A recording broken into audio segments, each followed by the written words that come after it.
Yo les gens, c'est Iso et aujourd'hui on se retrouve pour une annonce datant du 17 décembre 2018 par Type Moon. En attendant l'annonce de leur projet avec Troika pour le 31 décembre, ils nous font patienter avec l'annonce d'un tout nouveau projet sous forme de roman ou de light novel qui se nomme Fate Requiem. En effet, comme nous pouvons le voir sur le site officiel, une fois il y a eu une grande guerre. La guerre a pris fin et le monde est devenu pacifique. Maintenant, n'importe qui a un Saint Graal et appelle un servant lié à son destin. Il n'y a qu'une fille, Utsumi Erichie, qui n'en a pas. Cette fille rencontre le dernier servant appelé dans le monde un garçon, mais elle n'a aucune idée de ce que sera son destin. Alors dans la photo promotionnelle délivrée par Type Moon, nous retrouvons en fond une ville plutôt traditionnelle, avec les personnages en arrière et au premier plan. Donc il est dit dans la fiche promotionnelle que nous serons dans la station balnéaire de Akihabara. Voilà.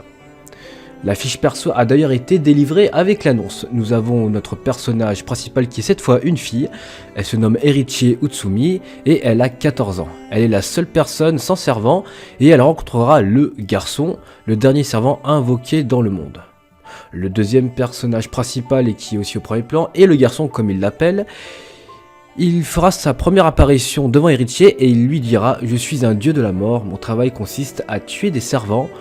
On peut constater d'ailleurs dans sa main un avion miniature avec sur les ailes l'inscription FANRY, qui sont exactement les mêmes que sur l'avion du Petit Prince de Antoine de Saint-Exupéry. Et quand on voit le physique des deux, le doute ne semble plus permis sur son identité je pense. Et la troisième personne à côté d'Erichie du garçon se nomme Karine. Il est dit qu'elle est la meilleure amie de Erichie et qu'elle a elle aussi 14 ans. Excusez-moi mon japonais, on dit Erichie ou Erichie, je sais pas. Et en arrière-plan sur le ponton, nous pouvons deviner sûrement deux autres filles possédant des servants avec des habits traditionnels d'écolières japonaises et une femme en tenue distinguée bien plus âgée qui pourrait être l'arbitre de l'histoire ou le mentor de l'un des personnages du roman.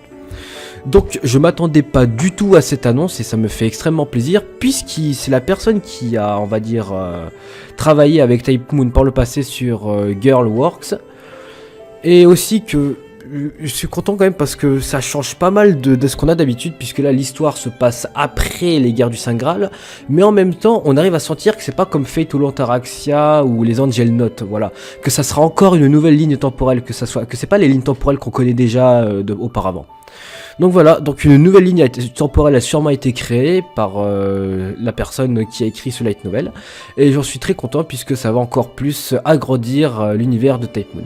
Donc en tout cas je ne comprends pas trop le rapport entre le Petit Prince d'Antoine de Saint-Exupéry et le fait qu'ils viennent pour tuer des servants, et d'ailleurs d'où non plus que en fait que tout le monde ait un Saint Graal maintenant, enfin quelqu'un aurait fait un vœu bizarre que tout le monde ait, on va dire, le pouvoir de pratiquer la magie et tout, enfin voilà. Bon, bien sûr je m'emballe puisque tout ça n'est qu'un roman. Faut aimer lire, etc.